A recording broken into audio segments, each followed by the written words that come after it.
नारायणं नमस्कृत्य नरं चैव नरोत्तमं देवीं सरस्वतीं व्यासं ततो जयमुदीरयतमुखं करोति वाचालं कुकुलं मैत्रेयगिरिं कृपात्महं वन्दकर्मानन्दमाधवं निगमकल्पधर्वरहितं फलं सुखं घातमुत्तमसंयुतं प्रियत भागवतं नरसमालयं ऋषिका भूयाङ्गाः व्यासं वस्तनं दारं शक्तिपूर्णमकर्मषन् पराशरात्मनं बद्धसुगतातन्त्रमूर्ति व्यासाय विष्णुरूपाय व्यासरूपाय विष्णवे नमो वै ब्रह्मनिधये वासिष्ठाय नमो नमः। ओम श्री परमात्मने नमः। ओम नमो भगवते वासुदेवाय। दशम स्कंध अध्याय 64 एथरे भगवान कृष्ण आसिक मृग राजा कृकलास होगी पड़ते उद्धार करदे एवं निजर पिला ब्राह्मणर संपत्ति अपहरण कले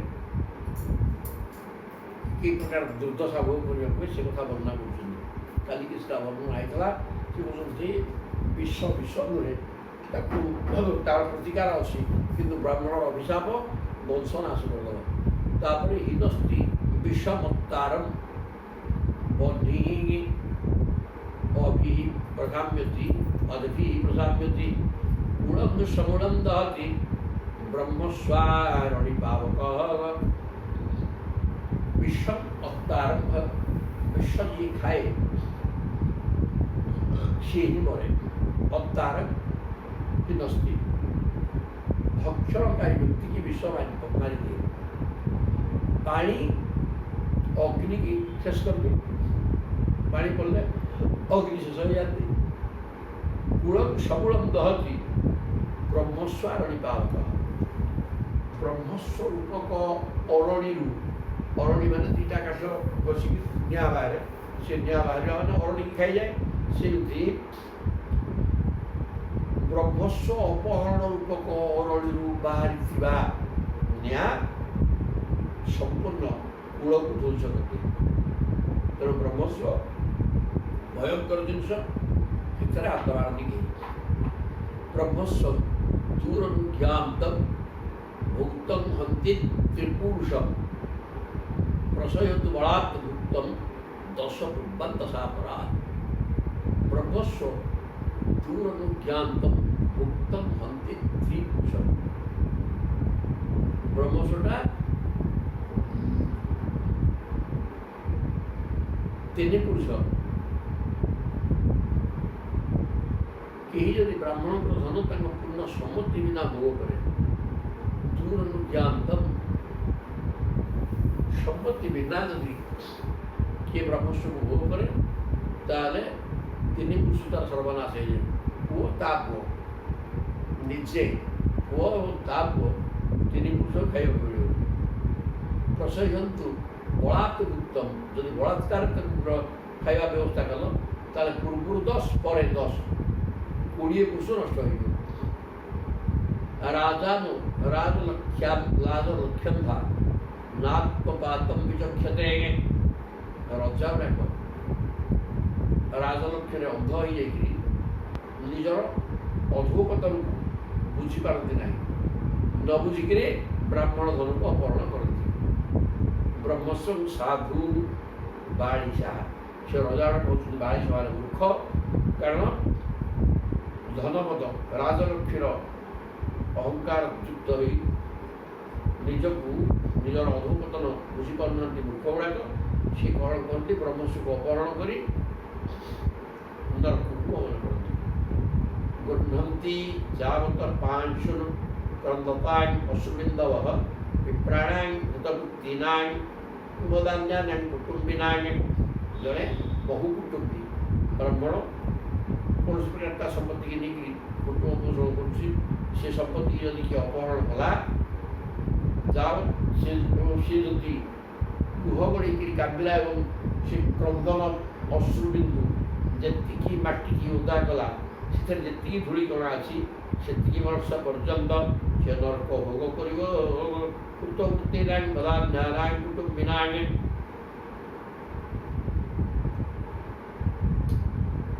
लो बोईक बाटी उदा कला जी बाटी उदा है जी धूलिकणा था से वर्ष नरक भोग कर तुल्याश्च तावतो धा निरंकुशाः कुम्भिपाकेषु पच्यन्ते ब्रह्म दायापहारिणामः। ब्राह्मण धनକୁ ଅପହରଣ କରିବା ସେ ରଜା ଏବଂ ରାଜାର କୂଳ ତାବତଃ ଧା ନିରଙ୍କୁଶା ନିରଙ୍କୁଶ ଭାବରେ ଯେତିକି ଧୂଳିକଣା ହୁଦା ହେଇଛି ସେତିକି ବର୍ଷ କୁମ୍ଭିପାକ ପଡ଼ିବ। ସୁତତ୍ତାଂ ପରଦତ୍ତାଂ ବା ବ୍ରହ୍ମବୃତ୍ତିଂ ହରେଚ୍ଚୟ। ନିଜେ ଦେଇଥିବା କି ଅନ୍ୟ ଦ୍ୱାରା ପ୍ରଦତ୍ତ ହୋଇଥିବା ବ୍ରାହ୍ମଣର ବୃତ୍ତିକି ଯିଏ ଅପହରଣ କରେ 60 ବର୍ଷ ସହସ୍ରାଣୀ 60,000 ବର୍ଷ ପର୍ଯ୍ୟନ୍ତ ବିଷ୍ଟାୟାଂ ଜାୟତେ କୃମି ସେ ବିଷ୍ଟାରେ କୃମି ହେଇକି ରହିବ। ସୁନ୍ଦର କଥା କହୁଛନ୍ତି। ନିଜ ଦତ୍ତ ବା ପରଦତ୍ତ ବ୍ରାହ୍ମଣ ସମ୍ପତ୍ତିକି ଯଦି କିଏ ଅପହରଣ କଲା 60,000 ବର୍ଷ ପର୍ଯ୍ୟନ୍ତ ବିଷ୍ଟାରେ କୃମି ଥିବ ହୋଇ ନମେ ବ୍ରହ୍ମଧନಂ ଭୂୟାତ୍ ଯତ୍ ଗୁର୍ଧ୍ୱାପାୟୁଷୁ ନରାଃ। ବ୍ରାହ୍ମଣ ଧନ କୌଣସି ପ୍ରକାର ମୋ ରାଜକୋଷକୁ ନ ଆସୁ। ଏକଥା ପ୍ରଭୁ କହିକିରି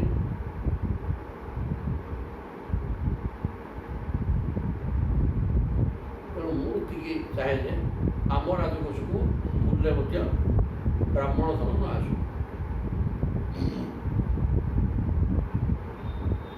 ନମେ ବ୍ରହ୍ମଧନಂ ଭୂୟାତ୍ ଯତ୍ ଗୃଧ୍ର ଅଳ୍ପାୟୁଷ ନରାଃ। ବ୍ରାହ୍ମଣ ଧନ ଅପହରଣ କରୁଥିବା ଲୋକ ଗୃଧ୍ର ମାନେ ଶାଗୁଣା ହେବ, ନହେଲେ ଅଳ୍ପାୟୁଷ ହେବ।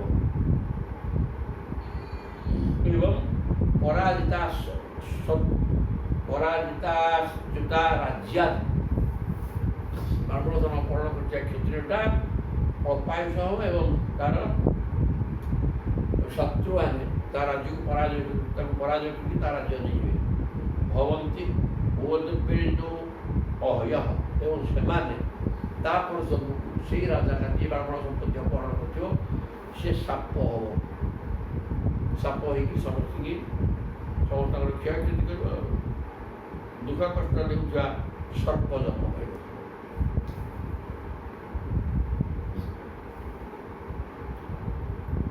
ବିପ୍ରଂ କୃତାର ସଙ୍ଗପି ନୈବ ଦୁଇଶତ ମାମକାଃ। ତେଣୁ ହେ ମାମକାଃ ମୋ ପିଲାମାନେ ମୋ ଲୋକ ଗୁଡ଼ାକ ଶୁଣ, କେବେ ହେଲେ ଅପରାଧ କରିଥିବା ବ୍ରାହ୍ମଣକୁ ମଧ୍ୟ ବ୍ରାହ୍ମଣ ପ୍ରତି କେବେ ଦ୍ରୋହ କରନି। ସେ ତମକୁ ବାଡ଼ିଆ ପିଟା କରୁ, ଅଭିଶାପ ଦଉ, ତଥାପି ତାକୁ ତୁମେ ଆଘାତ ଦିଅ ନାହିଁ। ତା ମନରେ ନମସ୍କୃତ ନିତ୍ୟସ ବ୍ରାହ୍ମଣକୁ ସଦାସର୍ବଦା ନମସ୍କାର କର ଏବଂ ସମ୍ମାନ ଦିଅ। ତାକୁ କେବେ ହେଲେ କ'ଣ କର, ସିଏ ତୁମକୁ ବାଡ଼ିଆ ପିଟା କରୁ ବସିକି, ଅଭିଶାପ ଦଉ, ଅପରାଧ କରୁ, ତା ଉପରେ ତୁମେ ଆକ୍ରମଣ କରନି। ଯଥା ଅହମ୍ ପ୍ରସମେ ପ୍ରଣମେ ବିପ୍ରାନ୍ ଅନୁକାଳଂ ସମାହିତଃ। ମୁଁ ସଦାସର୍ବଦା ବ୍ରାହ୍ମଣମାନଙ୍କୁ ସମ୍ମାନ ଦେବା ଶିଖିଛି। ବ୍ରାହ୍ମଣ ହେଉଛନ୍ତି ମୁଁ ଦେବତାମାନଙ୍କର ଦେବତା, କିନ୍ତୁ ମୋର ଦେବତା ବ୍ରାହ୍ମଣ। ଏ କଥା ବାରମ୍ବାର କହୁଛନ୍ତି। ତେଣୁ ବ୍ରାହ୍ମଣମାନଙ୍କୁ ସମ୍ମାନ ଦେବା ମୁଁ ଶିଖିଛି, କୌଣସି ଭୁଲ ନାହିଁ। ତଥା ନମତ ଜୁୟନ୍ତ, ତେଣୁ ତୁମେମାନେ ମଧ୍ୟ ସେ ବ୍ରାହ୍ମଣଙ୍କୁ ପ୍ରଣାମ କର। ଯେଉଁ ଅନ୍ୟଥା ମେ ଶବ୍ଦ ନବା, ଯିଏ ମୋ କଥାକୁ ଅନ୍ୟଥା କରିବ ସିଏ ଦଣ୍ଡ ଭୋଗିବ। ଅର୍ଥାତ୍ ମୁଁ ତାକୁ ଦଣ୍ଡ ଦେବି, ଦଣ୍ଡ ଦେଇପାରେ ନପାରେ, ସିଏ ନିଶ୍ଚିତ ଭଗବାନଙ୍କ ଦ୍ୱାରା ଦଣ୍ଡିତ ହେବ। ତାପରେ ବ୍ରାହ୍ମଣାର୍ଥ ହ୍ୟପଭୂତ କର୍ତ୍ତାରଂ ପାଦୟତ୍ୟଥ। ବ୍ରାହ୍ମଣର ଅର୍ଥ ଯଦି କିଏ ଅପହରଣ କଲା, ଟଙ୍କା ପଇସା, ଇଏ ଅପଭୂତ କର୍ତ୍ତାରଂ ପାଦୟତ୍ୟଥ, ଅପହରଣ କର୍ତ୍ତାର ଅଧୁପତନ ହେବ। ଅଜାନନ୍ତଙ୍ଗପି ୟେଦଂ। ବ୍ରାହ୍ମଣ ଧନ ରାଜା ଲୋକ ଜାଣିନଥିଲେ, ସେ କାହା ଚୋରି କରୁନାହାନ୍ତି। ଗୋଟେ ବ୍ରାହ୍ମଣକୁ ଗାଈ ଦାନ କରିଥିଲେ, ସେ ଗାଈଟା କୋଠରେ ପଶିଗଲା, ସେ ଆଉ ଜଣେ ବ୍ରାହ୍ମଣକୁ ଦାନ କରିଥିଲେ। ଏଥିରେ ରଜାଙ୍କର ଦୋଷ ମୋଟେ ନାହିଁ। ସିଂହ ଜାଣିଛନ୍ତି ଗାଈଟା ପଶି ଆସିଲା ସିଏ ତାକୁ ଦେଇ ଦେଇଛନ୍ତି। ଇଏ ଏହା ମଧ୍ୟ ଏତେ ଭୟଙ୍କର ପାପ ହେଲା ଯେ ରାଜା ନରଜନ୍ମ ନ ପାଇକିରି ହେଇଥିଲେ କୁକଳାସ। ତେଣୁ ନ ଜାଣିକିରି ବି ବ୍ରାହ୍ମଣ ସମ୍ପତ୍ତି ଯଦି ହଡ଼ପ କଲ ତାହେଲେ ମଧ୍ୟ ବିନାଶ ହେବ। ଏବଂ ବିଶ୍ରାବ୍ୟ ଭଗବାନ ମୁକୁନ୍ଦ ଦ୍ୱାରକୌକଶः ଦ୍ୱାରକାବାସୀ ମାନଙ୍କୁ ଏ ପ୍ରକାର ବ୍ରାହ୍ମଣ ସମ୍ପର୍କରେ ଭଗବାନ ଉପଦେଶ ଦେଇକିରି ପାବନ ସର୍ବଲୋକାନାଂ ବିବେଶ ନିଜ ମନ୍ଦିରମ୍ ସମସ୍ତ ଚତୁର୍ଦ୍ଦଶ ବ୍ରହ୍ମାଣ୍ଡର ପବିତ୍ର ସ୍ଥାନ ଭଗବାନ ଯେଉଁଠାରେ ଏଇଟା ବୈକୁଣ୍ଠ ହେଇଗଲା। ତେଣୁ ଦ୍ୱାରକାଟା ବର୍ତ୍ତମାନ ବୈକୁଣ୍ଠ ହେଇଯାଇଛି। ନିଜ ମନ୍ଦିରରେ ଦ୍ୱାରକାରେ ନିଜ ମନ୍ଦିରରେ ପ୍ରବେଶ କଲା।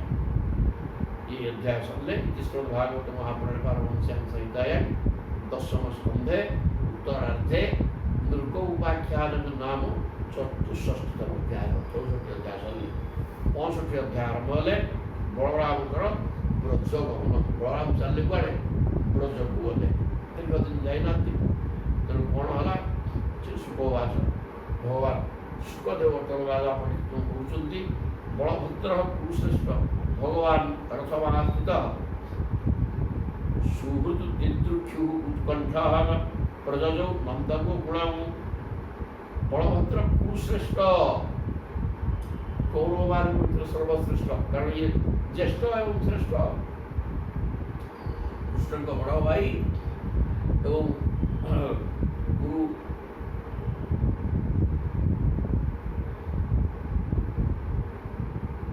श्रेष्ठ एक कुरुश्रेष्ठ किए से परीक्षित कौन सुखदेव है गुरुवंशर श्रेष्ठ बलभद्र भगवान बलभद्र सुहृद उत्कंठ बहुत दिन निजर नंद यशोदा सहित पालित बाप माना से सांगसाथी थे गाई चलुते सब कथा मन पड़ा। तेणु बंधुबांधव निज लोक देखापी उत्कंठा जागृत है। तेणु रथरे चढ़ी नंद गोकुलम ब्रजम ब्रज वृंदावन चलने रथरे बस परिश्रुत चिरुत्कंठी गोपी राम अभिवाद्य पितरौ आशीर्भि अभिनंदित परिश्रुत चिरुत्कंठी दीर्घ दिन उत्कंठा था केमी जाकि गोकुल पहुँचे। तेणु उत्कंठित अवस्था से आसी परिशोक्त गोपी गोपाल मान द्वारा आलिंगित हो गए। गोपाल दौड़ी आलिंगन कर पकेले गोपी मैंने आलिंगन कले। राम अभिवाद्य पितरौ बलराम कौन कले माता पिता पितरौ बाप माँ दुहि नंद एवं यशोदा दिज अभिवाद प्रणाम कले आशीर्भि एवं सी आशीर्वाद देने एवं अन्य अभिनंदन जन स्वागत हो भल है तोर कितने दिन बापा मन पड़गला तोर कहीकि बाप माँ अत्यंत खुशी है। चिरं नह पाही दासार सानुज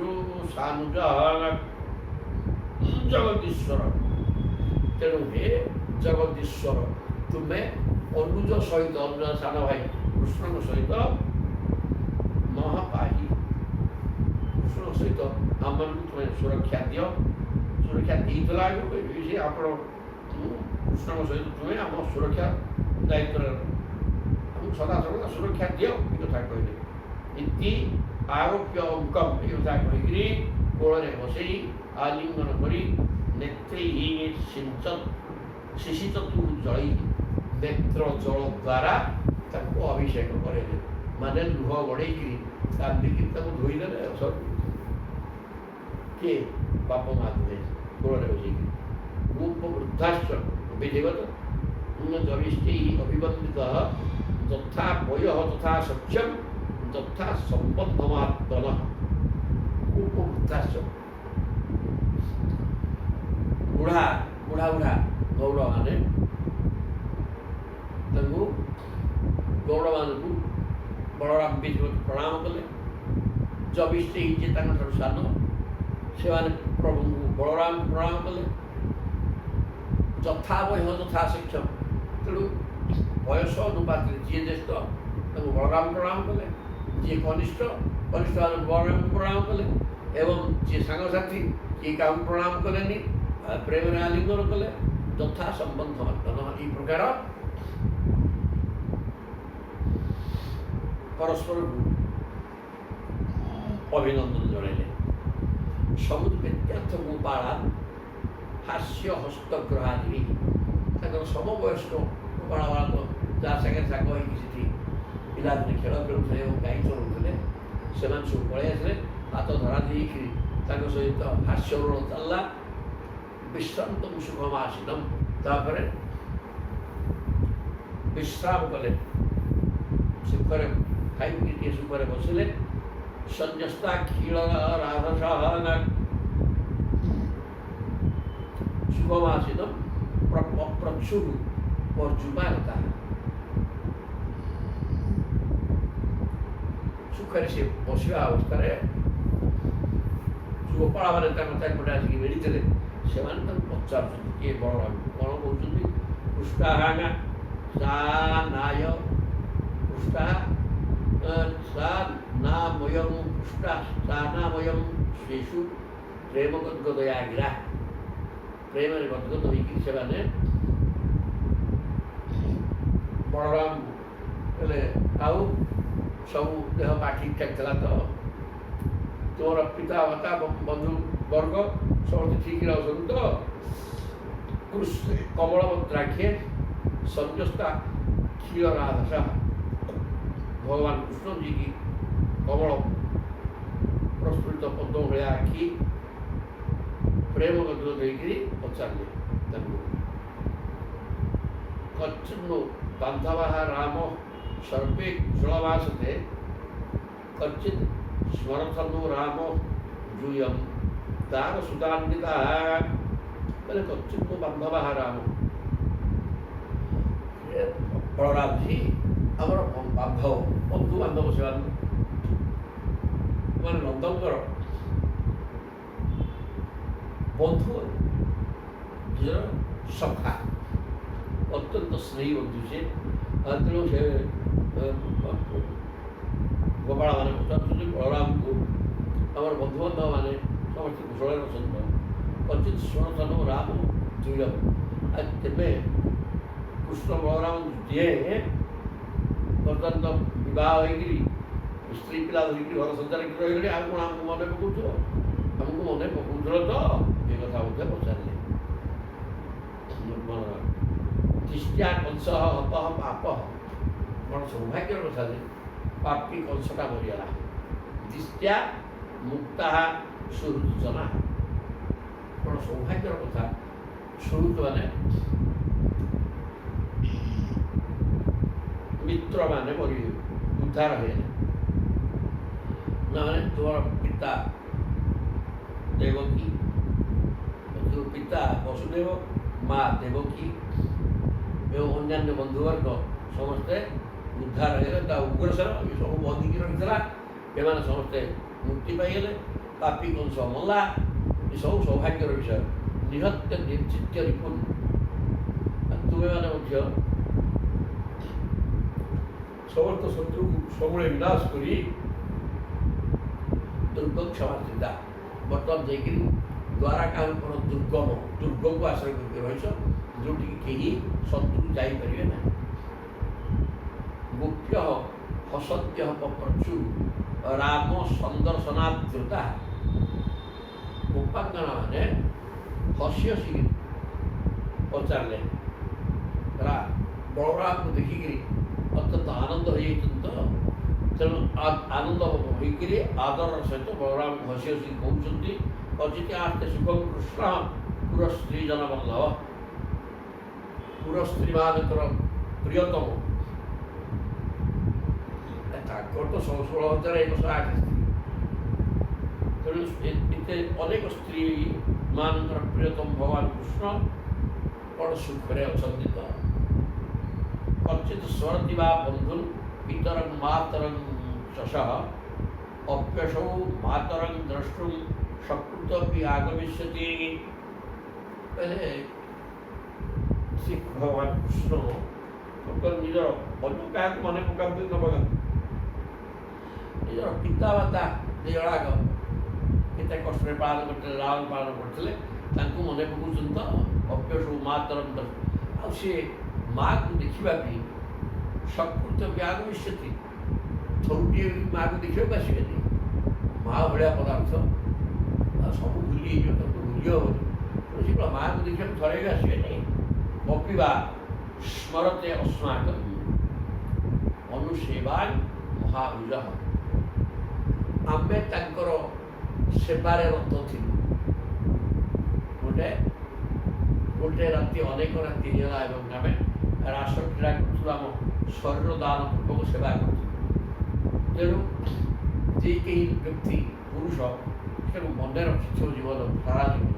ତେଣୁ ସେ ଭଗବାନ କୃଷ୍ଣ ଆମ କଥା ମନେ ରଖିଛନ୍ତି ତ, ଏ କଥା କୃଷ୍ଣ ମନେ। ଆଉ ସେ କୃଷ୍ଣ ପ୍ରେମରେ ପାଗଳି। ତେଣୁ ଏ ପ୍ରକାର ପ୍ରଶ୍ନ କୃଷ୍ଣଙ୍କର ଜ୍ୟେଷ୍ଠ ଭ୍ରାତା ବଳରାମକୁ ପଚାରିବାଟା ଅସଙ୍ଗତ ନିଶ୍ଚିତ, କିନ୍ତୁ ସେ ପ୍ରେମରେ ଏତେ ପାଗଳ ଯେ ସେ କହିଦେଉଛନ୍ତି ଆଉ ମାତରಂ ପିତରಂ ଭ୍ରାତୃ ପତ୍ନୀ ପୁତ୍ରାନ୍ ଶୁଶ୍ରୁଃ ଅପି ଯଦର୍ଥେ ଜହିମୋହନ ଦାସାରହ ଦୁଷ୍ଟ୍ୟଜନ ସୁଦନାଥ ପ୍ରଭୁ। କହିଲେ ହେ ପ୍ରଭୁ ଦାସାରହ ସାତଟାଙ୍କ ଯଦୁ ନନ୍ଦନ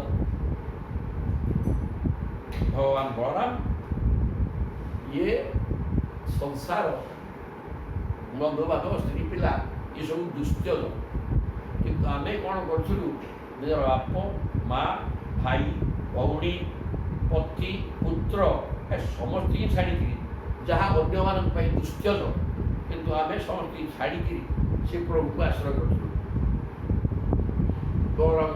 ସମସ୍ତଙ୍କୁ ଛାଡ଼ିକିରି କେବଳ କୃଷ୍ଣ ପ୍ରେମରେ ପାଗଳି ହେଇଥିଲୁ ଏବଂ କୃଷ୍ଣ ସର୍ବସ୍ୱ ଆମେ ହେଇଯାଇଥିଲୁ। କାହାକୁ ଆମର ଖାତିର ନଥିଲା, ସମସ୍ତଙ୍କୁ ତ୍ୟାଗ କରି ସଂସାର ଆମର ନଥିଲା। ସେଭଳିଆ କୃଷ୍ଣ ତାଙ୍କ ପାଇଁ ଆମ ମନରେ ଯେଉଁ ଦରଦ ସିଏ ଆମକୁ ମନେ ପକାଉଛନ୍ତି ତ, ଏ କଥା ବଳରାମକୁ କହିଲେ। ତାମ ସଦ୍ୟ ପରିତ୍ୟଜ୍ୟ ଗତ ସଂଚ୍ଛିନ୍ନ ସୌହୃଦ। କାହିଁକିନା ଯେଉଁ ସମ୍ପର୍କଟା ଆଦୌ ଜୀବନ ଥିଲା ଭିତରେ କାଟି ହେବ ନାହିଁ, ସେଇ ପ୍ରକାର ତାଙ୍କର ଆମର ସମ୍ପର୍କ ଥିଲା।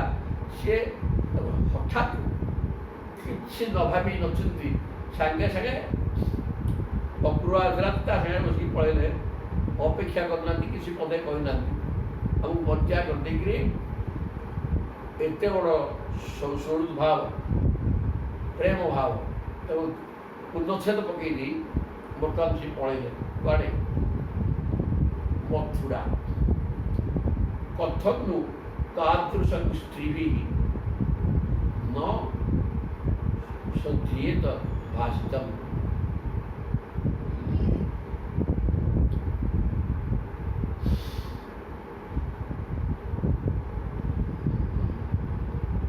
ଆମେ ଚାହିଁଲେ ତ ଅଟକି ଯାଇଥାନ୍ତୁ, କିନ୍ତୁ ସେ ଆମକୁ ଛାଡ଼ି ଦେଇକି ଚାଲିଗଲେ।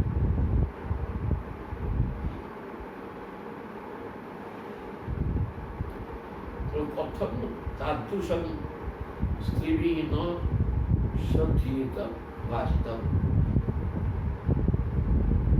ତାହେଲେ ବର୍ତ୍ତମାନ ଏ ପ୍ରକାର ଦଗା ଦିଆ କୃଷ୍ଣ ସେଠି ଯାଇକରି ସ୍ତ୍ରୀମାନଙ୍କ ସହିତ ଜମେଇ ନେବେ। କାହିଁକି ନା ତାଙ୍କର ସୌନ୍ଦର୍ଯ୍ୟ ମୁଖଭଙ୍ଗୀ ଅମୃତମୟ କଥା ଏହାକୁ ଶୁଣିଲେ ଯେକୌଣସି ସ୍ତ୍ରୀ ଆକୃଷ୍ଟ ହେଇଯିବ। କେଉଁ ସ୍ତ୍ରୀଟା ଏମିତି ଅଛି ଯେ ତାଙ୍କ ସାଙ୍ଗେ ନ ଭୁଲିଯିବ। ଏ ପ୍ରକାର ହେଉଛନ୍ତି ତାଙ୍କର ରୂପ ସବୁକିଛି ତାଙ୍କର ତ ଅଛି ଆକର୍ଷଣ କରିବା।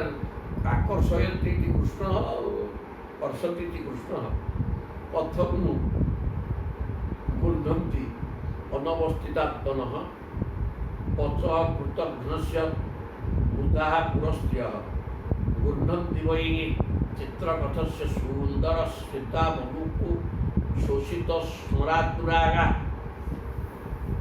କହିଲେ କଥଗ୍ନୁ ଗୃହନ୍ତି ଅନବସ୍ଥିତାତ୍ମନଃ, ଆମେ ମାନେ ଅସଙ୍ଗତାତ୍ମା, ସରଳିଆ ଝିଅ, ମଫସଲ ପିଲା, ଗୌଡ଼ ପିଲା, ଗାଈ ଚଳିବା ଗାଈକି କ୍ଷୀର ଦୁହିଁବା ଦହି କ୍ଷୀର ଘିଅ ବିକିବା ଏଇସବୁ ମୁଣ୍ଡେଇକି ନେଇକି ଅନ୍ନଟି ବିକିବା। ତେଣୁ ନିରୀହ ପିଲା ଗୁଡ଼ାକ ତେଣୁ ଆମେ ଫସିଗଲୁ ଶ୍ରୀକୃଷ୍ଣଙ୍କର କଥାରେ। ହେଲେ ବଚଃ କୃତଘ୍ନସ୍ୟ, ସିଏ ଅତ୍ୟନ୍ତ କୃତଘ୍ନ। ତାଙ୍କ ପାଇଁ ଯେତେ କାମ କରିଥିଲେ ମଧ୍ୟ ସେ ତାଙ୍କୁ ମନେ ପକାନ୍ତିନି। ଏ ପ୍ରକାର କୃଷ୍ଣଙ୍କୁ ବୁଧା ପୁରସ୍ତ୍ରୀୟ, ସିଏ ଯେଉଁ ପୁରାଙ୍ଗନା ବର୍ତ୍ତମାନ ମଥୁରାବାସୀ ଥିଲେ, ଦ୍ୱାରକାବାସୀ ଇଜାରାଣୀ, ସେମାନେ ନାଗରୀ ହୀରା କି ନାହିଁ ନଗରରେ ରହିଥିବା ଟାଉନରେ ରହିଥିବା ଝିଅ, ସିଏ କ'ଣ ଏଇ କୃଷ୍ଣଙ୍କ କଥାରେ କୃତଘ୍ନ କୃଷ୍ଣଙ୍କ କଥାରେ ଗୋଳ ହେଇଯିବେ, ତାଙ୍କ କଥାରେ ପରିଚାଳିତ ହେବେ, ତାଙ୍କୁ ଆଗ୍ରହ କରିବେ, ସ୍ନେହ ପ୍ରେମ କରିବେ? ନା, ହଉନଥିବ। କୁଣ୍ଢନ୍ତି ବହି ବିଚିତ୍ର କଥସ୍ୟ, ଏ କଥା କହିଲେ ପୁଣି କହୁଛନ୍ତି ନା ହବନି। କାହିଁକି? ଏଗୁଡ଼ା କଥା ତାଙ୍କର ଅତି ବିଚିତ୍ର କଥା। ଜଗତ ମୋହିନୀ ବାଣୀ, ଏମିତି କିଏ ଜଣେ ନାହିଁ ତାଙ୍କ କଥା ଶୁଣିକରି ମୋହିତ ହୋଇଯିବ। ଆଉ ସେଇ ପ୍ରକାର ସୁନ୍ଦର ମିଠା କଥା କହି ସୀତାବଲୋକ ମନ୍ଦ ମନ୍ଦ ହସିକିରି ଟିକେ ବାଙ୍କ ସେ ଆଣି ମାରିଦେଲେ, ଉଚ୍ଛ୍ୱସିତ ସୋଡ଼ା ପୁରା ଯେକୌଣସି ସ୍ତ୍ରୀ କାମ ପୀଡ଼ିତା ହେଇଯିବ, ଆଉ କନ୍ଦର୍ପ ପୀଡ଼ାରେ ବାଧାପ୍ରାପ୍ତ ହେବ, କାମ ବାଧା ତାର ସୃଷ୍ଟି ହେବ। ତେଣୁ ସିଏ ଆମେ ଅଚତୁରୀ ହେଇକି ଆମକୁ ସେମାନେ କୃଷ୍ଣ ଚତୁରତା ଆମ ପାଖେ ନଥିବାରୁ କୃଷ୍ଣ ଆମକୁ ପ୍ରେମ କରୁଥିଲେ, ତ ଦଗା ଦେଇକି ଚାଲିଲେ। ଆଉ ସେଠି ନାଗରୀମାନେ ନଗରବାସୀମାନେ ତାଙ୍କ କଥାରେ ବୁଝିବେ ନାହିଁ। ଏ କଥା ବି ନୁହେଁ, କାହିଁକିନା ବିଚିତ୍ର କଥା କହିବେ। ତାଙ୍କର ସ୍ମିତ ହାସକୁ ମାଙ୍କସ ଆଣି ଯିଏକି ଲୋକର ମନ ନବ କିଣି ଏବଂ ତାକୁ ସିଏ ବାୟା କରିଦେବେ କନ୍ଦର ପୀଡ଼ାରେ ଯିବେ। କିଏ କେତେ ଚତୁରୀ ହେଇଥିଲେ ମଧ୍ୟ ତାଙ୍କ ପ୍ରେମରେ ପଡ଼ିଯିବ।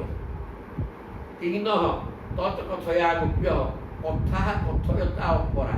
ଆଉ ଜଣେ ଗୋପୀ କହୁଛି, କାହିଁ ତାଙ୍କ କଥା କହୁଛି, ଏତେ କୃଷ୍ଣ କଥା କାହିଁ କହୁଛି? କ'ଣ ସିଏ ଆମର କଲେ? ଆମକୁ ବିରହ ବ୍ୟଥାରେ ବ୍ୟଥିତ କରି ସଦାସର୍ବଦା ଆମେ କୃଷ୍ଣ ଚିନ୍ତାରେ ବର୍ତ୍ତମାନ ରହିଛେ, ବ୍ୟଥିତ କରି ନେଇକି ସେ ଚାଲିଗଲେ।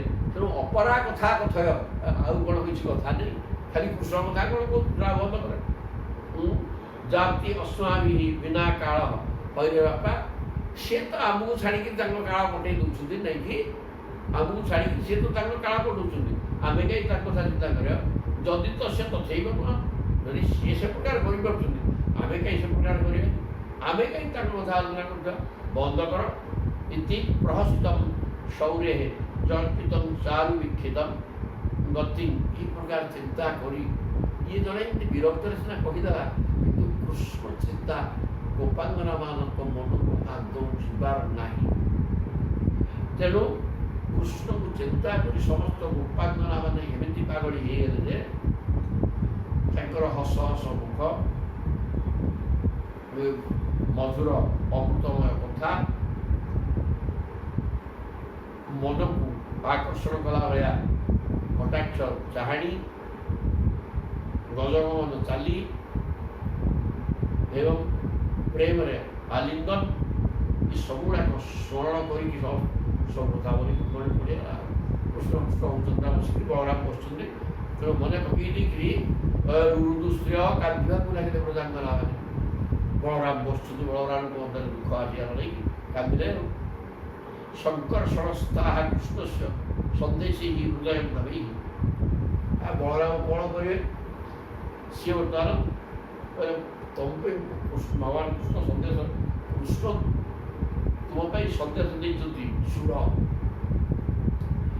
ତୁମେ, ମୁଁ ତମ ପାଖରେ ଅଛି, ତମ ଭିତରେ ମୁଁ ଅଛି। କାହିଁକି ନା ପୁରା 24 ଘଣ୍ଟା ମୋର ଅନୁପସ୍ଥିତିରେ ତୁମେ ଅନବରତ ମୋରି ଚିନ୍ତା ରହିଛ, ମୋରି ରୂପ ଚିନ୍ତନ, ମୋର କଥା, ମୋର ଚାରିଚରଣ ସବୁଥିରେ ମନେ ପକେଇକିରି ମୋତେ ତୁମ ହୃଦୟରେ ଧରିକି ରହିଛ। ମୁଁ ତୁମକୁ ଛାଡ଼ିକି ନେଇଯିବାରେ, ତେଣୁ ତୁମେ ମୋତେ ବ୍ୟସ୍ତ ହେବ ନାହିଁ। ଉଦ୍ଧବ ବି ଠିକ୍ ଏଇ ପ୍ରକାର କହିଥିଲେ। ବଳରାମ ମଧ୍ୟ କଥା କହିବାର ଦକ୍ଷ। ତେଣୁ ସାନ୍ତ୍ୱୟା ମାସ ଭଗବାନ ଏଠି ଅନେକ ସେଟା କିଛି ବର୍ଣ୍ଣନା କରିନାହାନ୍ତି, କିନ୍ତୁ ସାନ୍ତ୍ୱନା ଦେଲେ ବୋଲି କହିଲେ।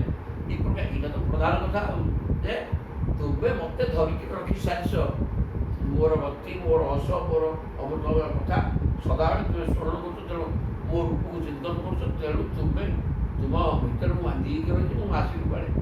ଏ ପ୍ରକାର କୃଷ୍ଣ କହିଛନ୍ତି ବୋଲି କହି ବଳରାମ ଗୋପାଙ୍ଗନମାନଙ୍କୁ ସାନ୍ତ୍ୱନା ଦେଲେ। ନାନା ନାନା ନୂନୟ କୋବିଦ, କାରଣ ବଳରାମ ହେଉଛନ୍ତି ଅନ୍ୟ ବିନୟ କହିକିରି ଖୁସି କରିବା, ତାଙ୍କର ବି ଦକ୍ଷତା ଅଛି, ସେ ତାଙ୍କୁ ପ୍ରେମ କରାଇଦେଲେ। ତୁ ମାସୁ ତତ୍ର ତାବଶ୍ୟେନ ମଧୁକୁ ମାଧବ ମେବଚ, 2ଟା ମାସ ସେଠି ମଧ୍ୟ ରହିଲେ ବଳରାମଜୀ। କୋଉ 2 ମାସ? ଫାଲ୍ଗୁନ ଏବଂ ଚୈତ୍ର, যেটা মধু মাস বা বসন্ত ঋতু। রাম ক্ষপাসু ভগবান গোপীনায়ণ আর অন্তিমা ভগবান ରାତିରେ ଗୋପାଙ୍ଗନାମାନଙ୍କ ସହିତ ମିଶି ସେମାନଙ୍କୁ ସୁଖ ପ୍ରଦାନ କରି 2 ମାସ ସେଠି ରହିଲେ। ପୂର୍ଣ୍ଣଚନ୍ଦ୍ର କଳାବୃଷ୍ଟି, ପୂର୍ଣ୍ଣଚନ୍ଦ୍ର ପ୍ରକାଶିତ ହୁଅନ୍ତେ ଧରାପୃଷ୍ଠରେ, ପୂର୍ଣ୍ଣଚନ୍ଦ୍ର କିରଣ ହେଉଛି କୌମୁଦୀ ଗନ୍ଧ ବାୟୁନା, ଏବଂ ରାତିରେ ପଦ୍ମଫୁଲ ଫୁଟିବନି, କୁମୁଦ ମାନେ କଇଁ ଫୁଲ ଫୁଟିଛି ଏବଂ କଇଁ ଫୁଲର ସୁବାସ ମଧ୍ୟ ଆସୁଛି। ଇଆଡ଼େ ପୂର୍ଣ୍ଣଚନ୍ଦ୍ରର କିରଣ ବିଚ୍ଛୁରିତ ହୋଇଛି ଯମୁନାର ଉପବନରେ ଗୋପାଙ୍ଗନାମାନଙ୍କ ସହିତ ବଳରାମଜୀ ଭ୍ରମଣ କଲେ। ଅରୁଣ ପୃଷ୍ଠା ଦେବୀ ବାୟୁରେ ବୃକ୍ଷ କୋଟରାତ, ବରୁଣ ବର୍ତ୍ତମାନ ବାରୁଣୀ ନାମ ମଧ୍ୟ ବଳରାମ ଟିକେ ମଦ୍ୟପାନ କରନ୍ତି, ବାରୁଣୀ ମଦ୍ୟପାନ, ତେଣୁ ବରୁଣ ଦେବତା କୌଣସି ଦୂତିକା ହାତରେ ପଠେଇ ଦେଇଛନ୍ତି, ସେ ଗୋଟେ ବୃକ୍ଷ କୋରରେ ତାକୁ ଥୋଇଯାଇଛି। ତେଣୁ ପତନ୍ତି ତଦବନଂ ସାର୍ଦ୍ଧଂ ସୁଗନ୍ଧେନ ଅଧ୍ୟବାସୟତ, ତାର ଏତେ ମହମହ ଗନ୍ଧ ଯେ ସେ ଗନ୍ଧରେ ସମସ୍ତ ଯମୁନା ତଟ ଦେଶ ଉପବନ ସୁଗନ୍ଧିତ ହୋଇଯାଉଛି। ତେଣୁ ସେ ସୁଗନ୍ଧ ବଳରାମଙ୍କୁ ଆକର୍ଷଣ କଲା। ତମ୍ ଗନ୍ଧଂ ମଧୁଧାରାୟା ବାୟୁନା ଉପହୃତଂ ବଳ ଆଘ୍ରାୟ ଉପଗତ ତତ୍ର ଲଗାଭି ସମଂ ପକୋ। ସେ ଯେଉଁ ମଦଗନ୍ଧରେ ଆକୃଷ୍ଟ ହୋଇ ବଳରାମ କ'ଣ କଲେ? ବାୟୁନା ଆହୃତଂ, ପବନ ଗୋଟେ ଗନ୍ଧ ନିର୍ଦ୍ଦିଷ୍ଟ ଜାଗାରେ ଅଛି, ତେଣୁ ସେ ପବନ କ'ଣ କରେ, ସେ ସ୍ଥାନରୁ ଅନ୍ୟ ସ୍ଥାନକୁ ଉଡ଼େଇ ନେଇଯାଏ। ପବନ ସେ ଶକ୍ତି ଅଛି, ତେଣୁ ସେ ସୁଗନ୍ଧକୁ ଉଡ଼େଇ ଆଣିଲା। ବଳରାମ ତାକୁ ଆଘ୍ରାଣ କରି ଉଠି ଅଛି ବୋଲି ପାଗଳ ହୋଇକି ଦୌଡ଼ିଲେ, ଠିକ୍ ରସ ମୂଳରେ ପହଞ୍ଚିଗଲେ। ଗୋପାଙ୍ଗନାମାନଙ୍କ ସହିତ ଆଘ୍ରାୟ ଉପଗତ ତତ୍ର, ଗନ୍ଧ ବାରିକିରି ସେ ଜାଗାରେ ଯାଇକି ଗୋପାଙ୍ଗନାମାନଙ୍କ ସହିତ ପହଞ୍ଚିଗଲେ ଏବଂ ଲଳନାଭି ସମଂ ପପୌ, ଏସବୁ ଗୋପାଙ୍ଗନା ସହିତ ବଳରାମଜୀ ଟୋପେ ମାରିଦେଲେ। ବାରୁଣୀ ମଧ୍ୟ ଉପଘୀୟମାନ ଚରିତ ବନିତା ହି ହଳାୟୁଧ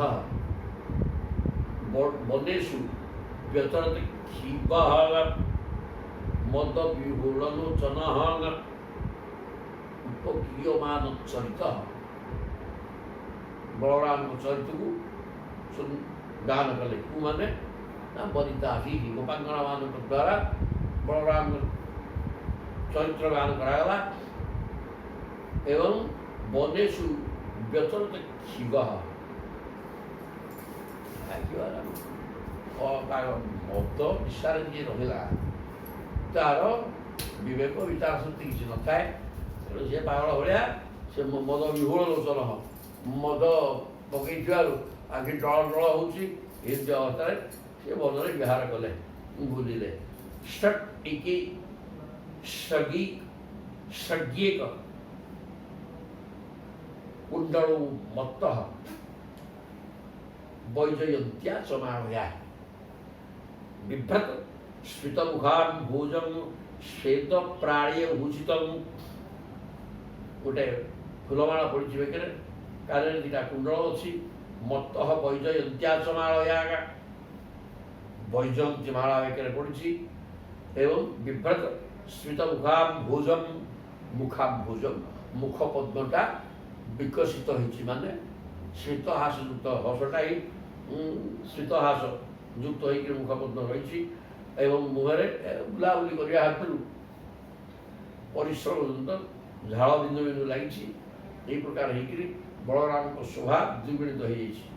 ସ ଆଜୁହାବ ଯମୁନାଂ ଜଳ କ୍ରୀଡ଼ାର୍ଥମୀଶ୍ୱର ନିଜମ ବାକ୍ୟଂ ଅନାଦୃତ୍ୟ ମତ୍ତଃ ଇତ୍ୟାପଗାଂ ବଳଃ ଅନାଗତାଂ ହଳାଗ୍ରେଣ କୁପିତଃ ବିଚକର୍ଷଃ। ସୁନ୍ଦର କଥା କହିଲେ।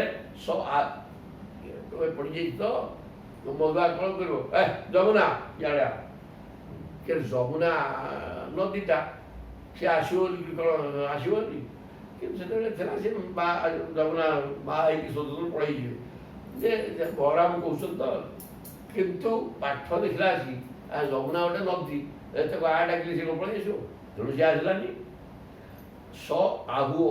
ଆଜୁହାବ ଯମୁନା ଯମୁନାକୁ ଡାକିଲେ ଜଳ କ୍ରୀଡ଼ାର୍ଥମ୍ ଈଶ୍ୱର କି ଭଗବାନ ହଳାୟୁଧ ହଳହସ୍ତ ବଳରାମଜୀ ଜଳ କ୍ରୀଡ଼ା କରିବା ପାଇଁ ଆମେ ଏଇଠି ଠିଆ ହେଇଛେ, ଆମର କି ସିଆଡ଼େ ଯିବ ଯମୁନା ମୋ ପାଖକୁ ଡାକିଲେ ଆଉ ନିଜମ ବାକ୍ୟ ମନାଦୃତ୍ୟ ସିଏ କାହିଁ ଶୁଣନ୍ତେ ମତ୍ତଃ ଇତ୍ୟାପଗାଂ ବଳଃ ମତ୍ତଃ ବଳଃ। ବଳରାମ ତ ମନମତ୍ତ ହେଇଛନ୍ତି, ମଧୁଆମ୍ବ ମାନେ ବାରୁଣୀ ମଧ୍ୟ ପାର କରି ମାତାଲ। ତେଣୁ ସିଏ କ'ଣ କଲେ, ଯମୁନାକୁ ଡାକିବା ପରେ ସେ ଆସିଲେନି, ତାଙ୍କ କଥାକୁ ଅନାଦର କଲେ। ତାଙ୍କର କୋପ ବଳରାମ ରାଗି କ୍ରୋଧ ମୃତ୍ୟୁବାନ କ୍ରୋଧ ସିଏ, ତେଣୁ ରାଗିଗଲେ। ଅନାଗତା ନ ଆସିବାରୁ ହଳାଗ୍ରେଣ ବାହାର କରି ରାମ୍ପିଲେ, ଇଆଡ଼େ ଭିଡ଼ି ଆଣିଲେ ହଳାଗ୍ରେଣ କୁପିତ ବିଚକର୍ଷଃ ହଳ ପକେଇକିରି ଭିଡ଼ିଲେ। ହଳ ପକେଇକିରି ଭିଡ଼ିଲେ ଯମୁନା ପଳେଇ ଆସିଲେ, ଅସୁବିଧା କ'ଣ ଅଛି? ହଳ ବୋଇଲେ ଏଇ ଯେଉଁ ଆମର ଚାଷ କରୁଛି ଏଠି ଟିକେ ହଳ କି, ସେ ହଳ ବି ବିଲକୁଲ ବିସ୍ତୃତ, ଯେଉଁଟାକି ନଈ ଧାରଠୁ ଆଉ ଅସ୍ତ ଗୁଡ଼ା ହବ, ଆଉ ତେଣୁ ଭିତରେ ଭିଡ଼ି ଆଣିଲେ ନଈଟା ଭିଡ଼ିକି ପଳେଇ ଆସିବ, ଅସୁବିଧା କ'ଣ ଅଛି? ଗହିର ହେଇକି ଖୋଳା ହେଇଗଲା ଏକାଥରେ ହଳରେ ନଦୀ ମାଟି ଖୋଲିଗଲା, ନଈ ପଳେଇ ଆସିବ। ତେଣୁ ଇଏ ତ ଏଇ ଆମର ବଳଦ ଚାଷ କରୁଛି ହଳ ନୁହଁ, ବଳରାମ ହଳ ସେ, ତେଣୁ ତାକୁ ପକେଇକି ଭିଡ଼ିଲେ। ଆଉ ପାପେ ତ୍ୱଂ ମାଂ ଅବଜ୍ଞାୟ ଜନ୍ନାୟାସି ମୟା ହୁତା ନିଶ୍ଚେ ତ୍ୱାଂ ଲଙ୍ଗଳାଗ୍ରେଣ ଶତଧା କାମଚାରିଣୀ।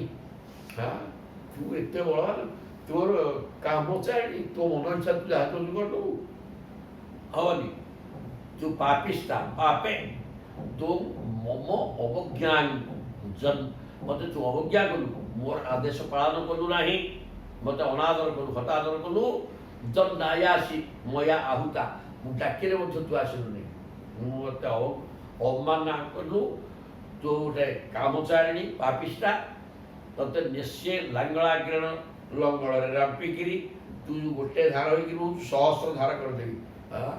ଗୋଟେ ଗୋଟେ ରାଗିଲେ କି କୁଆଡ଼େ ବୋହିକି ପଳେଇବ, ଆଉ ତେଣୁ ତତେ 1000 ଧାର କରିଦେବି। ଏ ପ୍ରକାର କହିକି କ୍ରୋଧରେ ଲଙ୍ଗଳ ଋଣ ଟାଣିଲେ ଯମୁନାକୁ ଗୁଣ। ତାପରେ କ'ଣ ହେଲା ଦେଖିବା। ଏବଂ ନିର୍ଭର୍ତ୍ସିତା ଭୀତା ଯମୁନା ଯଦୁନନ୍ଦନମ୍ ଉବାଚ ଚକିତା ବାଚମ ପତିତା ପାଦୟୋଃ ନୃପମ। ଯମୁନା ସେଠୁ ମୂର୍ତ୍ତିମତୀ ହେଇକିରି ଆସିଲେ, ଆସିକିରି ଭଗବାନ ବଳରାମଙ୍କ ପାଦ ପଦ୍ମରେ ଲମ୍ବ ହେଇକି ପଡ଼ିଗଲେ।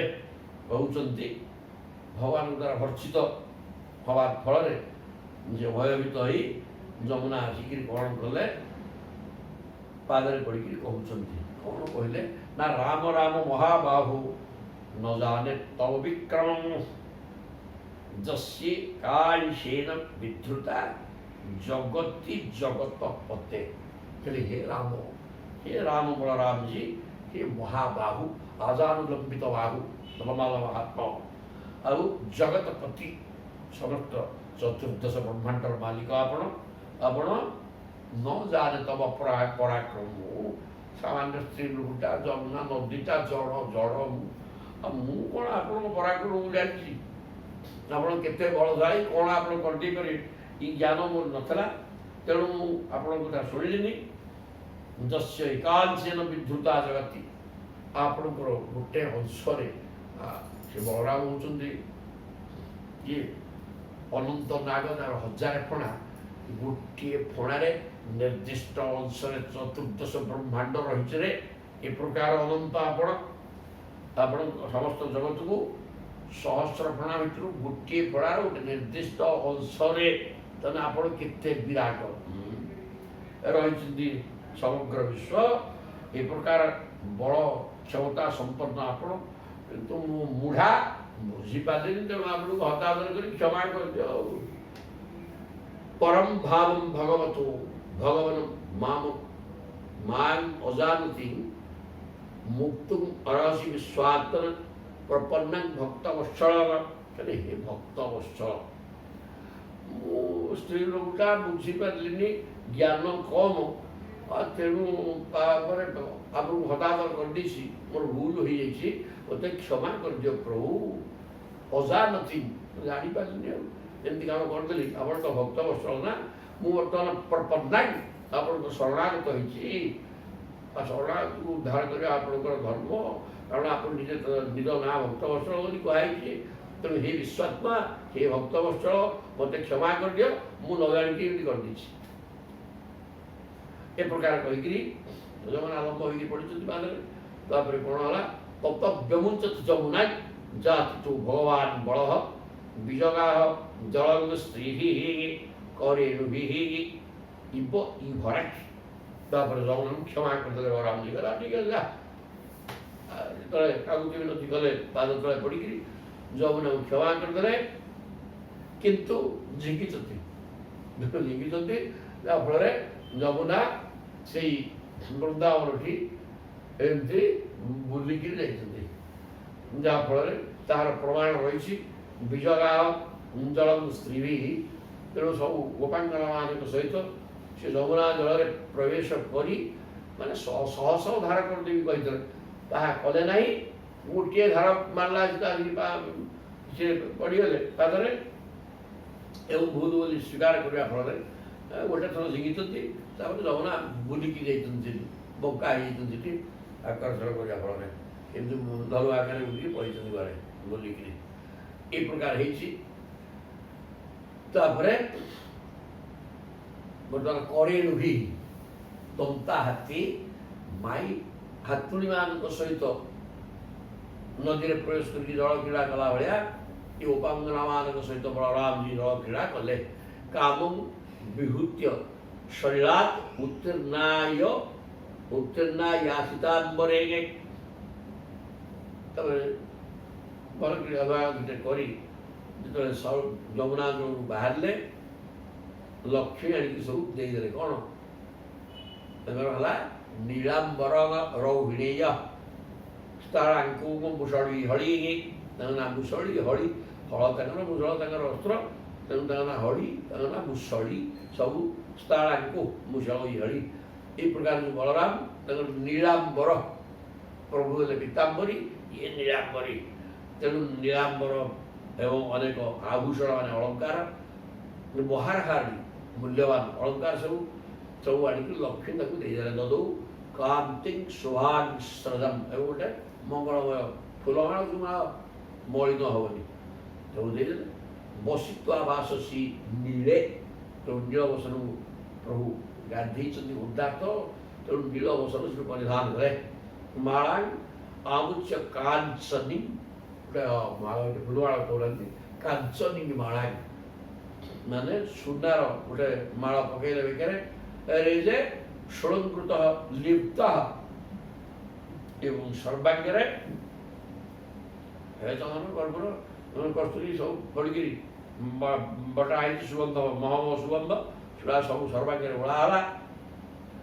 ଏବଂ ଗୋଟେ ସୁନା ଶିକୁଳି ଭଳିଆ ବିରାଟ ସୁନା ଚେନ ପଡ଼ିଲା ବେକରେ, ଲିପ୍ତ ମହେନ୍ଦ୍ର ଇବ ବାରଣ, ମହେନ୍ଦ୍ର ମାନେ ଇନ୍ଦ୍ରଙ୍କର ବାରଣ, ମାନେ ହାତୀଟା କେମିତି ଦେଖିଲେ ନା ଧଳା, ଇନ୍ଦ୍ରଙ୍କ ହାତୀଟା କାଳିଆ ହାତୀ ନୁହଁ ଧଳା, ତେଣୁ ଇନ୍ଦ୍ରଙ୍କର ଧଳା ହାତୀ ଭଳିଆ ପ୍ରଭୁ ଶୋଭମାନ ହେଲେ, କାରଣ ତାଙ୍କର ବର୍ଣ୍ଣ ସମ୍ପୂର୍ଣ୍ଣ ଶୁଭ୍ର, ସେ ଧଳା ବର୍ଣ୍ଣ। এই ପ୍ରକାର ଚନ୍ଦନ କର୍ପୂର ସବୁ ଗୁଡ଼ା ହେଇଛି, ଫୁଲମାଳ ଗୋଟେ ସୁନା ମାଳ ପଡ଼ିଛି, ଆଉ ଅଙ୍ଗଭୂଷଣ ଅନେକ ଅଙ୍ଗଭୂଷଣ ଆସିଛି, ତ ନୀଳାମ୍ବର ପରିଧାନ କରୁଛନ୍ତି। ଏ ପ୍ରକାର ହେଇକରି ପ୍ରଭୁ ଅତ୍ୟନ୍ତ ଶୋଭମାନ ହେଲେ। ବସିତ୍ୱା ଅଦ୍ୟାପି ଦୃଶ୍ୟତେ ରାଜନ୍ ଯମୁନା ଆକୃଷ୍ଟବତ୍ମନା ବଳସ୍ୟ ଅନନ୍ତ ବୀର୍ଯ୍ୟସ୍ୟ ବୀର୍ଯ୍ୟଂ ସୂଚୟତୀବ ହି। ଅନନ୍ତ ବୀର୍ଯ୍ୟ, ସେ ତ ନିଜେ ଅନନ୍ତ ନା, ଅନନ୍ତ ନାଗ, ତାଙ୍କ ପରାକ୍ରମର ଅନ୍ତ ନାହିଁରେ। ତାଙ୍କର ବଳ ଅତ୍ୟଧିକ ବଳବାନ ହେଇଥିବାରୁ ତାଙ୍କ ନାଁ ତ ବଳ ଦିଆହେଇଛି। ତେଣୁ ସେ ଅତ୍ୟନ୍ତ ବଳଶାଳୀ। ସେ ବଳର ସୂଚକ ବର୍ତ୍ତମାନ ଯମୁନା ବଙ୍କା ହେଇକି ରହିଛନ୍ତି, ଯାହା ବଳରାମଙ୍କର ବଳର ସୂଚନା ଦେଉଛି। ସୂଚୟତି ଇବ, ସୂଚନା ଦେଲା ଭଳିଆ ରହିଛି ଯମୁନା। ଆକୃଷ୍ଟ ବର୍ତ୍ତମାନ ଯମୁନାକୁ ଟାଣି ଆଣିଲେ। ସେ ଟାଣି ଆଣିଲେ ତ ବଙ୍କା ହେଇକି ପଳେଇ ଆସିଲା, ଆଉ ଯାଉଛି କୁଆଡ଼େ? ତେଣୁ ସେଇଟା ମଧ୍ୟ ବର୍ତ୍ତମାନ ବଳରାମଙ୍କର ବଳର ସୂଚନା ଦେଉଛି। ଏବେ ବି ରହିଛି ବଙ୍କା ଟଙ୍କା ହେଇକି। ଏବଂ ସର୍ବାନିଶା ଦାତା ଏକେବ ରମତେ ବ୍ରଜେ, ଏହି ପ୍ରକାର ବ୍ରଜରେ ସେ 3 ମାସ ରହିଛନ୍ତି ଏବଂ ବ୍ରଜାଙ୍ଗନାମାନଙ୍କ ସହିତ କ୍ରୀଡ଼ା କରି ଏକ ରାତି ଅନେକ ରାତି ହେଇଛି ବୋଲେ ସିଏ ହେଇଛି। ବ୍ରଜବାସିନୀ ଗୋପୀମାନଙ୍କ ମାଧୁର୍ଯ୍ୟରେ ବଳରାମଙ୍କ ଚିତ୍ତ ଏପରି ମୁଗ୍ଧ ହେଇଗଲା ଯେ ତାଙ୍କ ସମୟ ରାତି ଅତିକ୍ରାନ୍ତ ହେଇଥିଲେ ମଧ୍ୟ ତାକୁ ଜାଣିପାରିଲେନି। ରାମସ୍ୟ କ୍ଷିପ୍ତ ଚିତ୍ତସ୍ୟ ମାଧୁର୍ଯ୍ୟ ବ୍ରଜମୂଷିତା, ବ୍ରଜାଙ୍ଗନାମାନଙ୍କର ମାଧୁର୍ଯ୍ୟ ଭାବ ଏ ପ୍ରକାର ବୁଡ଼ିକି ରହିଲେ। ତାଙ୍କ ସହିତ ବହୁତ ସମୟ ରହିଥିଲେ ମଧ୍ୟ ତାହା କ୍ଷଣ ଭଳିଆ କଟିଗଲା, ବୁଝିପାରିଲେନି। ସେ ପାଠ ଶେଷ ଇତି ଶ୍ରଦ୍ଧାଗତ ମହାପୁରାଣେ ପାରମହଂସ୍ୟାଂ ସହିତାୟାଂ ଦଶମସ୍କନ୍ଧେ ଉତ୍ତରାର୍ଦ୍ଧେ ବଳଦେବ ବିଜୟେ ଯମୁନା ଆକର୍ଷଣମ୍ ନାମ 65ତମୋଧ୍ୟାୟ। 65 ଚଳିଲେ 66ରୁ କିଛି ଲେଖିଦେବା। 66 ଅଧ୍ୟାୟ ତାପରେ ଆସିଲେ ପୌଣ୍ଡ୍ରକ କାଶୀରାଜାଙ୍କ ଉଦ୍ଧାର।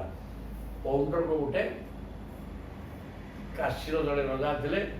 ପୌଣ୍ଡ୍ରକ ଗୋଟେ ରଜା ମଧ୍ୟ, ତାଙ୍କ ରାଜ୍ୟ ହେଲା କୌରୁଷ।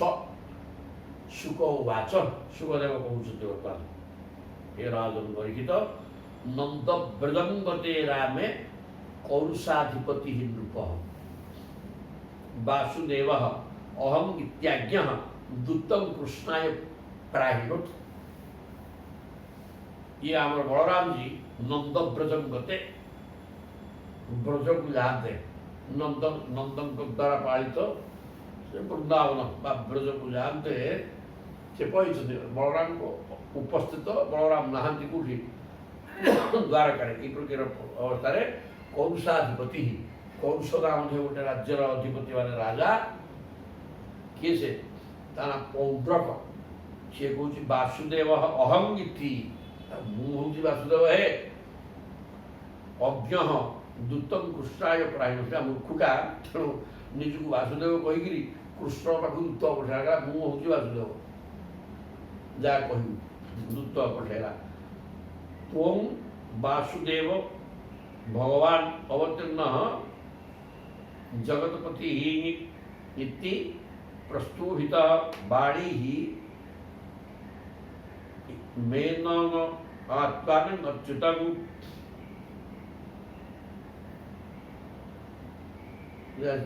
ଦୂତକୁ କହିଲା ଯାଇକି କହ ଯେ ଆମ ରାଜା କହିଛନ୍ତି ସିଏ ହେଉଛନ୍ତି ଭଗବାନ ବାସୁଦେବ, ସିଏ ହିଁ ଅବତାର ନେଇଛନ୍ତି ସଂସାର ଭାର ଦୂର କରିବା ପାଇଁ।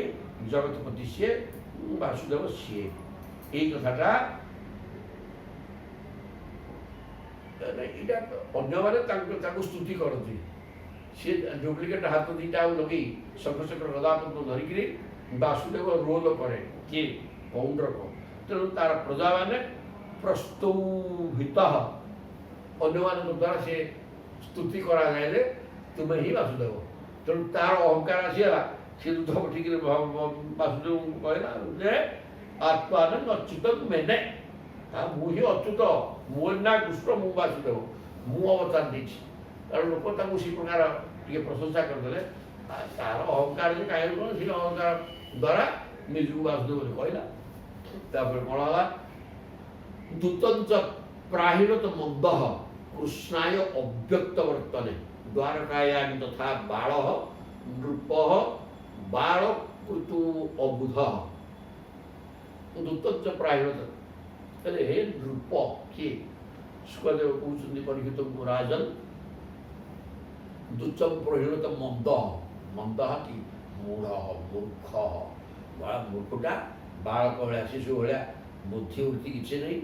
ମୁଁ ସତେଜ ଗୋଟେ ପିଲାଟା ଚଗଲାମି କରେ, ତାର ବୁଦ୍ଧି ବୃତ୍ତି ନାହିଁ। ସେମିତି ଇଏ ମନ୍ଦ କୃଷ୍ଣାୟ ଅବ୍ୟକ୍ତ ବର୍ତ୍ତନେ, ଯାହାର ମାର୍ଗ କେହି ହେଲେ ଜାଣିପାରୁନାହାନ୍ତି। ଯୋଗୀ ଋଷି ମୁନି ସାଧୁ ସନ୍ଥମାନେ ଅନବରତ ଚିନ୍ତନ କରେ ମଧ୍ୟ ଯେଉଁ ଭଗବାନଙ୍କୁ ବୁଝିପାରୁନାହାନ୍ତି କେହି, ତାଙ୍କ ପାଖକୁ ଦୂତ ପଠେଇଲା। ଆଉ ଦ୍ୱାରକାୟାଂ ଯଥା ବାଳ, ଛୋଟ ପିଲା ଯେମିତି ପିଲା ଖେଳିଲା ଭଳିଆ ଗୋଟେ ଦୂତ ପଠେଇ ବାଳ କୃତୁ ଅବୁଧ ଅଜ୍ଞ ମୂର୍ଖ ସେ ପୌଣ୍ଡ୍ରକ ଦୂତ ପଠେଇଛି। ଦୂତସ୍ତୁ ଦ୍ୱାରକାଙ୍ଗ ଦୂତ ସଭାୟାଂ ଆସ୍ଥିତଂ ପ୍ରଭୁ କୃଷ୍ଣଂ କମଳପତ୍ରାକ୍ଷଂ ରାଜ ସନ୍ଦେଶମବ୍ରଣୀତ। ଦୂତ କ'ଣ କଲା, ଦ୍ୱାରକାଙ୍ଗ ମାନେ ପାଇକିରି ଦ୍ୱାରକାରେ ଯାଇ ପହଞ୍ଚିଗଲା। ସଭାୟାଂ ଆସ୍ଥିତଂ ପ୍ରଭୁ, ଉଗ୍ରସେନ ସଭାଗୃହୀ ବସିଛନ୍ତି, ରାଜସଭା ବସିଛି। ତା ଭିତରେ ପ୍ରଭୁ କୃଷ୍ଣ ଭଗବାନ କୃଷ୍ଣ ବିରାଜମାନ କରୁଛନ୍ତି। ଯିଏ କମଳପତ୍ରାକ୍ଷଂ କୃଷ୍ଣ, ପ୍ରସ୍ଫୁଟିତ ପଦ୍ମ ଭଳିଆ ଅତ୍ୟନ୍ତ କମନୀୟ କିଶତ, ଗୋଲାପୀ ରଙ୍ଗର ଆଖି, ଧଳା ଦିଶରେ ଧଳା ଭଲ ନୁହଁ, ତେଣୁ ଟିକେ ନାଲିଆ ନାଲିଆ ହେଇଛି। ଏହି ପ୍ରକାର ପଦ୍ମପଳାଶ ଭଳିଆ ପଦ୍ମପତ୍ର ଭଳିଆ ଆଖି ହେଇଥିବା ଭଗବାନ କୃଷ୍ଣ ସଭାରେ ବସିଛନ୍ତି। ଇଏ ଦୂତ ଯାଇକି ପହଞ୍ଚିଗଲା। ରାଜ ସନ୍ଦେଶ ଅବ୍ରବୀତ, ରାଜା ପୌଣ୍ଡ୍ରକ ବାସୁଦେବଙ୍କର ସନ୍ଦେଶକୁ ବର୍ଣ୍ଣନା କଲା। ବଖାଣିଲା ପକେଇକି କ'ଣ କହିଲା, ବାସୁଦେବ ଅବତୀର୍ଣ୍ଣ ଅହମ୍। ଆମ ରଜା କହିଛନ୍ତି ମୁଁ ହେଉଛି ବାସୁଦେବ, ମୁଁ ହିଁ ଅବତାର ନେଇଛି ସଂସାରର ଦୁର୍ଜନମାନଙ୍କୁ ବିନାଶ କରି ସଜ୍ଜନଙ୍କୁ ପାଳନ କରିବା ପାଇଁ ମୁଁ ନେଇଛି ଅବତାର। ଏବ ନଚ ଅପରହ, ଆଉ ଜଣେ କିଏ ନାହିଁ। ଅପରହ ନ, ଆଉ କିଏ ଜଣେ ନାହିଁ। ବାସୁଦେବ ବାସୁଦେବ କିଛି ନାହିଁ, କିନ୍ତୁ ତୁମେ ମନୁଘର ବାସୁଦେବ ବୋଲି କହୁଛ କି ନାହିଁ। ଭୂତାନାଂ ଅନୁକମ୍ପ ପାର୍ଥମ, ସମସ୍ତ ଭୂତମାନଙ୍କୁ ଦୟା କରିବା ପାଇଁ, ଦୟା କରିକି ପାଳନ କରିବା ନିମିତ୍ତ ମୁଁ ହିଁ ବାସୁଦେବ, ମୁଁ ଅବତାର ନେଇଛି। ଆଉ ଜଣେ କିଏ ବାସୁଦେବ ନାହିଁ। ତୁ ମିଥ୍ୟା ଅଭିଧାନ ତ୍ୟଜ, ତେଣୁ ତୁମେ ମିଛରେ ନିଜକୁ ବାସୁଦେବ ବୋଲି ପ୍ରଣାମ କରିବାକୁ ବ୍ୟବସ୍ଥା କରୁଛ। ସିଏ ଭାବନାକୁ ତ୍ୟାଗ କର।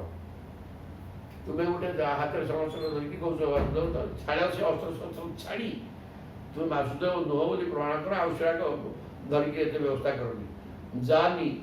ଜାନି ତୁମ ଅଶ୍ୱତ ଚିହ୍ନାନି ମୌଢ୍ୟାତ ବିଭର୍ଷି ସାତ୍ୱତ। କହିଲେ ହେ ସାତ୍ୱତାଙ୍ଗପତି ଯଦୁନନ୍ଦନ ଭଗବାନ କୃଷ୍ଣ, ଭଗବାନ କୃଷ୍ଣ ସିଆ ଭଗବାନ କହିବୁ ନିଜେ ତ ଭଗବାନ। ତେଣୁ ହେ ସାତ୍ୱତ ଯଦୁ, ତୁମେ ମୂର୍ଖ ବଳରେ ମୋ ଅସ୍ତ୍ର ଗୁଡ଼ାକ ଧରିଛ। ମୁଁ ସମସ୍ତଙ୍କର ଧରିଛି ଚାରିଟା ହାତ ମୋର, ତୁମେ ମୋ ଅସ୍ତ୍ର ଗୁଡ଼ାକ ମିଛରେ ଧରିଛ। ତେଣୁ ତ୍ୟକ୍ତ୍ୱା ଇଏ ହି ମାନି, ସେ ଅସ୍ତ୍ରଶସ୍ତ୍ର ଛାଡ଼ିକିରି ମୋ ପାଖେ ଆସିକି ଶରଣ ପଶ। ଶରଣମ୍ ନ, ମୋ ଶରଣ ପଶିଯା। ଚେତ୍ରେ, ଯଦି ଶରଣ ପଶିଛ ତାହେଲେ ତୁମର ରକ୍ଷା, ନହେଲେ ଯୁଦ୍ଧം ଦେହି ମାନ୍ ଆହବମ୍ ମମାହବମ୍। ଯଦି ଅସ୍ତ୍ରଶସ୍ତ୍ର ଛାଡ଼ିକିରି ଆସିକି ଶରଣ ପଶିଯିବ ତାହେଲେ ମୁଁ ଯେଉଁ କ୍ଷମା କରିଦେବି, ନହେଲେ ଯୁଦ୍ଧ କରିବା। ମମ ଆହବମ୍ ଦେହି, ମୋତେ ଯୁଦ୍ଧ ଦିଅ। ଦେହି ମାନେ ଦିଏ, ମୋ ସାଙ୍ଗେ ଯୁଦ୍ଧ କର ଆସିକି। ଯଦି ଅସ୍ତ୍ରଶସ୍ତ୍ର ତ୍ୟାଗ କରି ନିଜେ ଭଗବାନଙ୍କୁ ଯେଉଁ କହୁଛ ସେଟା ତ୍ୟାଗ କରିଦେବ ତାହେଲେ ଭଲ କଥା, ନହେଲେ ମୋତେ ଯୁଦ୍ଧ ଦିଅ। ଏ କଥା ଆସିବି ନ କହିଲା, ଏ କଥା ଦୂତ ମୁହଁରେ ପଠାଇଦେଲା। ସେ ସୁଖବାଚ ଭଗବାନ ସୁଖଦେବ ତାର ପରୀକ୍ଷିତଙ୍କୁ କହୁଛନ୍ତି କଥନମ୍ ତଦୁପାକର୍ଣ୍ୟ ପୌଣ୍ଡ୍ରକସ୍ୟ ଅଳ୍ପମେନ ସହ ଅଳ୍ପ ବୁଦ୍ଧି ପୌଣ୍ଡ୍ରକର ଏ ପ୍ରକାର କଥାକୁ ଶୁଣି ଭଗବାନ କୃଷ୍ଣ ଭଗବାନ କୃଷ୍ଣ ନେଇ ଉଗ୍ରସେନାଦୟ ସଭ୍ୟା ଉଗ୍ରସେନ ହେଲା ରାଜା ବାକି ଅନ୍ୟ ସଭାସଦମାନେ ଉଚ୍ଚେଇ ଜହସୁ ଠୋ ଠୋ ହେଇକି ହସିଲେ ସମସ୍ତେ କହିଲେ ହେ ଏମିତି ଜଣେ କିଏ ବାହାରିଲେଣି ପୁଣି ଆମ କୃଷ୍ଣ କହୁଛି ସେ ତୁମେ ଭଗବାନ ମୁଁ ଆଚ୍ଛା ହସିଲେ ଠୋଟା ହେଇକି ଥଟ୍ଟା କଲେ ଉବାଚ ଦୂତମ ଭଗବାନ ପରିହାସ କଥାଙ୍ଗନୁ ଉତ୍ସଖ୍ୟେ ମୂଢ଼ ଚିହ୍ନାନି ଜୟି ତ୍ୱମେବ ବିକଥସେ ତୁ ଯୋଉ ବାଉଡ଼ି ହେଇକି କହୁନୁ କି ତୁ କହିଲେ ରାଜାଙ୍କୁ କହ ଉବାଚ ଦୂତମ ଭଗବାନ ଭଗବାନ କୃଷ୍ଣ ତୁ କହିଦେଲେ ପରିହାସ କଥାଙ୍ଗନୁ ଏଇଟା ପରିହାସ କଲା ଭଳିଆ ଲାଗୁଛି ସେ ଜାଣିପାରିନି ହଉ ଠିକ୍ ଅଛି ମୁଁ ଛାଡ଼ିବି ମୋ ଅସ୍ତ୍ର ସବୁ ତ୍ୟାଗ କରିଦେବି ରେ ମୂଢ଼ ଚିହ୍ନାନି ମୋର ଚିହ୍ନ ମୁଁ ତ୍ୟାଗ କରିବି ଜୟି ତୁଙ୍ଗେବ ବିକଥସେ ତୁ ଯୋଉ ପାଗଳ ଭଳିଆ କହିଲୁ କି ଅସ୍ତ୍ର ଶସ୍ତ୍ର ଛାଡ଼େ ମୁଁ ଛାଡ଼ିବି କିନ୍ତୁ ଏଇଠି ଛାଡ଼ିଦେବିନି ତୋ ଉପରକୁ ଛାଡ଼ିବି ମୋ ଚକ୍ରକୁ ମୁଁ ତୋ ଉପରକୁ ପଠେଇଦେବି ଛାଡ଼ିଲି ଆଉ କ'ଣ ଅସୁବିଧା କ'ଣ ମୁଁ ଛାଡ଼ିଦେବି ତୋରି ଆଗରେ ଛାଡ଼ିବି ତାପରେ ବୁଝିବା କିଏ କ'ଣ ବିକଥସେ ମୁଖମ ତଦ ବିଧାୟାଜ୍ଞ ରେ ଅଜ୍ଞ ମୂଢ଼ ମୋ ସୁଦର୍ଶନ ତୋରି ଆଗରେ ତୋ ଉପରକୁ ଛାଡ଼ିବି ତୁ କ'ଣ କରିବୁ ଜାଣିଲୁଣି ମୁହଁ ମାଡ଼ିକି ତଳେ ପଡ଼ିବୁ ଏବଂ ତତେ ଶରଣକୁ ସୁନାଇ କୁକୁରଙ୍କ ଶରଣ ପଶିବୁ ମୁହଁ ମାଡ଼ିଥିଲ ମହିଳି ପଡ଼ିଛୁ ଅର୍ଥାତ୍ କୁକୁରଙ୍କ ଶରଣ ପଶିବୁ ସେ କୁକୁର ମୁଗୁରୁଥଳା ମାନେ ଶାଗୁଣା ବିଲୁଆ ସବୁ ଭିଡ଼ିକି ତତେ ଖାଇବେ ସୈସ୍ୟସେ ହତ ତତ୍ର ଭବିତା ତୁ ମରିକିରି ମୁହଁ ମାଡ଼ିକି ତଳେ ପଡ଼ିବୁ ତତେ କୁକୁରଙ୍କ ତୁ ଶରଣ ପଶିବୁ ସେ କୁକୁର ବିଲୁଆ ଶାଗୁଣା ବିହାର କରିକି ଖାଇବେ ଏଇ କଥା ହବ ଆଉ ମୁଁ ଏଠି ଗୋଟିଏ ଅସ୍ତ୍ର କ'ଣ ଛାଡ଼ିବି ତୋ ସାମ୍ନାକୁ ଯାଇକି ଛାଡ଼ିବି ନା ଇତି ଦୂତ ତଦାକ୍ଷେପମ ସ୍ୱାମୀନେ ସର୍ବମାରତ କୃଷ୍ଣ ବି ରଥମାସ୍ଥାୟ କାଶୀ ଉପଜଗାମ ହର ତାପରେ ଏଇ ପ୍ରକାର ଦୂତ ତଦାକ୍ଷେପ ଭଗବାନ କରି ଏଇଟା ଗୋଟେ ଆକ୍ଷେପ ଉକ୍ତି ତୁ କହିଲେ ହଁ ଅସ୍ତ୍ର ଛାଡ଼ିବାକୁ ତୁ କହିଲୁ ମୁଁ ତାହା କରିବି କିନ୍ତୁ ତୋ ସାମ୍ନାକୁ ଯାଇକିରି ମୋ ଚକ୍ରକୁ ତୋ ଉପରକୁ ଛାଡ଼ିବି ତୁ ମଇରା ପଡ଼ିକି ମରିବୁ ଆଉ କ'ଣ କୁକୁରଙ୍କର ଶରଣ ପଶିବୁ ସମସ୍ତେ ଖାଇକିରି ଯାଇକିରି ଖାଇବେ ଏଇ କଥା ତୁ କହିଦେଲେ ଏଇଟା ଆକ୍ଷେପ ଉକ୍ତି ସବୁ ଯାଇକିରି କହିଲା ଦୂତ ଯାଇ ପୌଣ୍ଡ୍ରଙ୍କ ଆଗରେ କହିଲା କୃଷ୍ଣ ମଧ୍ୟ ରଥନ୍ୟାସ୍ତାୟ ବିଳମ୍ବ କରିନାହାନ୍ତି ଦୂତ ଆଗେ ଆଗେ ଗଲା ପଛେ ପଛେ କୃଷ୍ଣ ମଧ୍ୟ ଯାଇକିରି ପାଇଗଲେ କାଶୀ ଉପଜଗାମହ କାଶୀ ନିକଟରେ ଏଇଟା କାଉସ ଦେଶ ସେ ଯାଇକି ପହଞ୍ଚିଲେ ସେଠି ଥାଆନ୍ତୁ ଯୁଦ୍ଧ କରିବା କାଲି ଆଉ ଜୟ ଜଗନ୍ନାଥ ଧରିବ ଧରିବ ମୁଁ ଏତିକି ପଢ଼ିଥିଲି ସେ